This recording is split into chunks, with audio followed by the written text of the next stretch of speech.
لہٰذا امام المہدی کو وحی تو آ نہیں سکتی کیونکہ وہ نبی نہیں ہوں گے،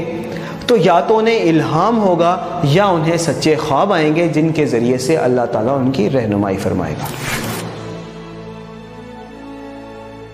اعوذ باللہ من الشیطان الرجیم، بسم اللہ الرحمن الرحیم۔ امام المہدی ایک ایسا ٹاپک ہے جس کو علم آخر الزمان میں بہت زیادہ اہمیت حاصل ہے۔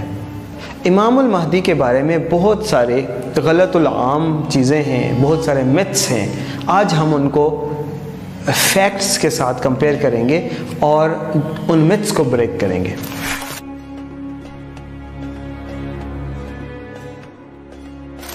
پہلا میتھ یہ ہے کہ امام المہدی کے بارے میں لوگوں کا عام خیال ہے کہ وہ شاید کوئی امام، کوئی شیخ، کوئی دینی معلم یا کوئی ریلیجیس پرسنالٹی ہوگی،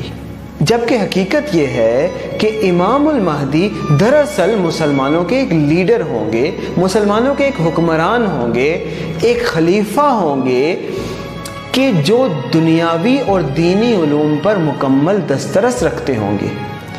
نہ صرف ان کو یہ معلوم ہوگا کہ فقہی مسائل کیا ہیں اور شرعی حدود اور قواعد و ضوابط کیا ہیں، بلکہ وہ یہ بھی اچھی طرح جانتے ہوں گے کہ کاروبار کرنے کے بہترین طریقے کیا ہیں، حکومت کرنے کے اور نظام حکومت چلانے کے اور عدل و انصاف کرنے کے اصل حقیقی شرعی طریقے اور ضابطے کیا ہیں۔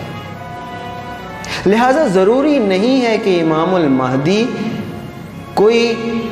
دینی معلم ہی ہوں، دراصل اللہ رب العزت ان کی ایک رات میں اصلاح فرما دے گا۔ حدیث میں الفاظ آتے ہیں یصلح اللہ فی لیلہ۔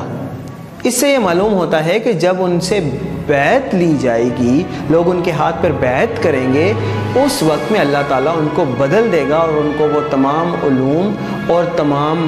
چیزیں جو اللہ کو مطلوب ہیں وہ اللہ تعالیٰ انہیں سکھا دے گا۔ اس سے پہلے وہ ایک عام شخص ہو سکتے ہیں اور بالکل ایک نارمل پرسنالٹی ہو سکتی ہے۔ ہاں ضرور کچھ ایسی نشانیاں ظاہر ہوں گی ان کے ہاتھ پر، کوئی ایسے سائنز ہوں گے جن کی وجہ سے لوگ انہیں پہچاننے لگ جائیں گے۔ آپ صلی اللہ علیہ وسلم کی حدیث سے ہمیں یہ پتہ چلتا ہے کہ سچا خواب جو ہے وہ نبوت کا 46واں حصہ ہے، اور آپ صلی اللہ علیہ وسلم نے یہ بھی فرمایا کہ قیامت کے قریب، قرب قیامت میں بہت کم ایسے ہوگا کہ کسی مومن کا خواب سچا نہ ہو، بلکہ یہ خواب وہ خوشخبریاں ہیں جن کے ذریعے اللہ تعالیٰ فتن میں، مشکلات میں اور قیامت کے قریب دور میں انسانوں کی رہنمائی فرمائے گا۔ لہٰذا امام المہدی کو وحی تو آ نہیں سکتی کیونکہ وہ نبی نہیں ہوں گے، تو یا تو انہیں الہام ہوگا یا انہیں سچے خواب آئیں گے جن کے ذریعے سے اللہ تعالیٰ ان کی رہنمائی فرمائے گا۔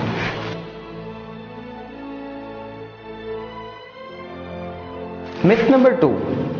لوگ یہ سمجھتے ہیں کہ امام المہدی کا نام صرف محمد بن عبداللہ ہی ہو سکتا ہے۔ یہ ایک حقیقت ہے کہ نبی مکرم صلی اللہ علیہ وسلم نے فرمایا کہ امام المہدی کا نام میرے نام پر ہوگا اور ان کے والد کا نام میرے والد کے نام پر ہوگا، یعنی محمد بن عبداللہ۔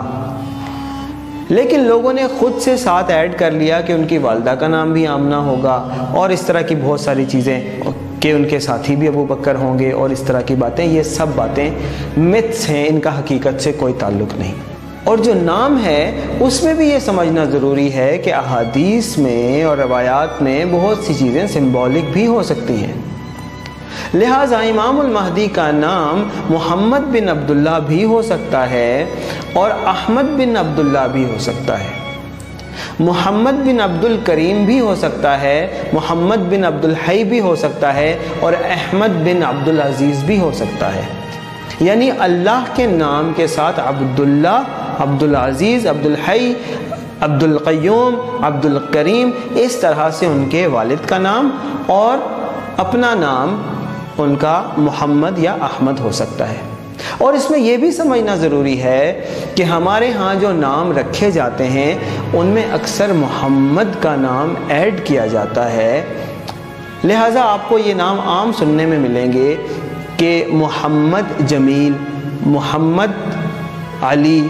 محمد قاسم۔ یہ نام سارے کے سارے وہ ہیں کہ جن میں فرسٹ نیم محمد ہے،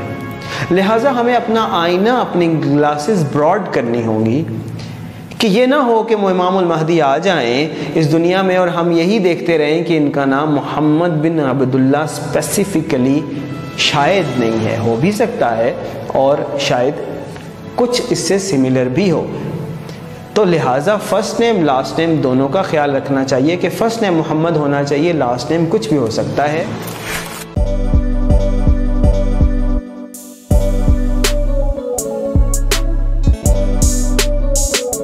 کسی بھی حدیث میں آپ کو ایسے الفاظ نہیں ملیں گے کہ امام المہدی عرب ہوں گے۔ یقیناً وہ عرب ہوں گے کیونکہ وہ نبی مکرم صلی اللہ علیہ وسلم کی اولاد میں سے ہوں گے، نسلاً عرب ہوں گے، لیکن عرب کے رہائشی ہونا ضروری نہیں ہے۔ نبی مکرم صلی اللہ علیہ وسلم کی اولاد پوری دنیا میں مختلف جگہوں پر موجود ہے، کسی بھی جگہ سے وہ ہو سکتے ہیں، اور غالب امکان یہ ہے کہ وہ عرب نہیں ہوں گے، کیونکہ آپ صلی اللہ علیہ وسلم نے فرمایا کہ ثم تطلع رایات السود من قبل المشرق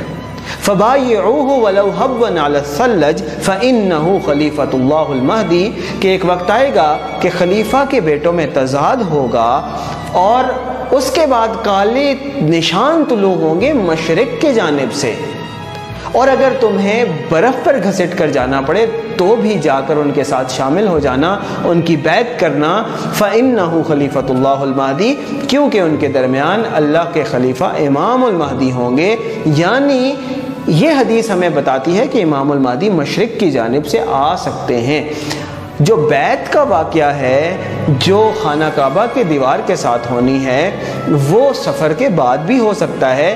اس بیعت والی حدیث سے یہ بات ثابت نہیں ہوتی کہ وہ عرب ہی ہوں گے، وہیں کے رہنے والے ہوں گے، باہر سے نہیں آ سکتے، ایسی بات نہیں ہے۔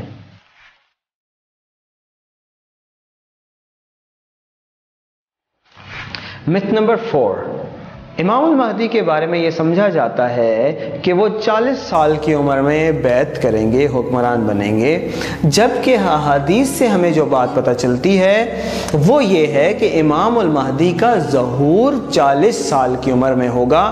یعنی 40 سال کی عمر میں لوگ انہیں پہچاننا شروع کریں گے۔ جیسے نبی مکرم صلی اللہ علیہ وسلم کی بعثت 40 سال کی عمر میں ہوئی، لوگوں نے انہیں پہچاننا شروع کیا، آپ نے اپنی دعوت پھیلانا شروع کی، لیکن آپ کو ماننے والے بہت کم تھے، محدود چند لوگ تھے جو آپ صلی اللہ علیہ وسلم پر شروع میں ایمان لے کر آئے۔ یہی معاملہ امام المہدی کا ہوگا کہ ان کا ظہور 40 سال کی عمر میں ہوگا، ان کی نشانیاں ان سے 40 سال کی عمر میں سرزد ہونا شروع ہو جائیں گی، جس سے لوگ انہیں پہچاننے لگ جائیں گے۔ لیکن یہ ضروری نہیں ہے کہ وہ کوئی وائرل پرسنالٹی ہوں، وہ کوئی پاپولر پرسن ہوں، وہ کوئی عام شخص بھی ہو سکتے ہیں جن کو صرف چند لوگ پہچان رہے ہوں شروع میں۔ جو بیعت کا معاملہ ہے وہ اس سے کئی سالوں کے بعد ہوگا، ان کی دعوت پھیلے گی، ان کی بات پھیلے گی، وہ لوگوں کی اصلاح کا کام سر انجام دیں گے، اس کے بعد بیعت کا معاملہ ہوگا۔ ایک روایت ہمیں ایسی بھی ملتی ہے کہ امام المہدی کی جو بیعت ہے وہ 51 یا 52 سال کی عمر میں ہوگی۔ لہٰذا یہ سمجھنا بہت ضروری ہے کہ ظہور اور بیعت میں بہت فرق ہے۔ اسی طرح امام المہدی کا ظہور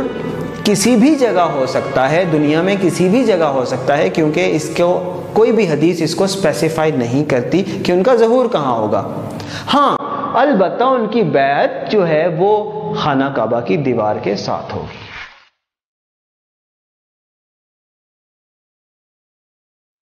متھ نمبر 5، یہ سمجھا جاتا ہے کہ شاید جب امام المہدی آئیں گے تو دوبارہ جنگیں تلواروں سے ہوتی ہوں گی اور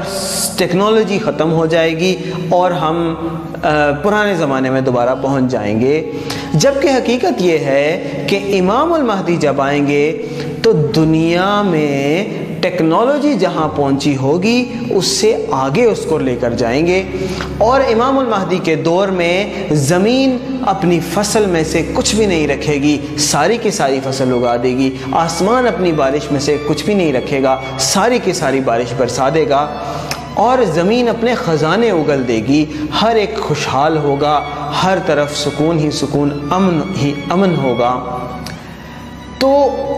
اس قدر میٹیریل سکسس کی وجہ سے ٹیکنالوجی بھی بہت امپروو ہوگی، مسلمانوں کے ذہن اللہ تعالیٰ کھول دے گا اور مسلمان ایسی ٹیکنالوجی اور ایسی ایجادات کریں گے جو اس سے پہلے کی دنیا نے نہیں دیکھی ہوں گی۔ آج ہم جو وائرلیس کمیونیکیشن سسٹمز دیکھتے ہیں، جنگی ساز و سامان دیکھتے ہیں، میزائل سسٹمز دیکھتے ہیں، ٹینکس دیکھتے ہیں، ڈیزی کٹر بامز، جو کچھ بھی آج دنیا میں اویلیبل ہے، اینٹی میزائل سسٹمز ہیں،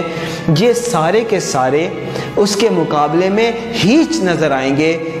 کہ جو ٹیکنالوجی امام المہدی کے دور میں مسلمان ڈیولپ کریں گے۔ ہاں، اس کے بعد دجال ظاہر ہوگا اور دجال کے ساتھ جنگ کرتے ہوئے وہ ساری کے ساری ٹیکنالوجی ختم ہو جائے گی، ڈسٹروائے ہو جائے گی۔ اس کے بعد ایک ایسا دور ضرور آ سکتا ہے کہ جب کچھ عرصے کے لیے تلواروں سے جنگیں کرنی پڑیں۔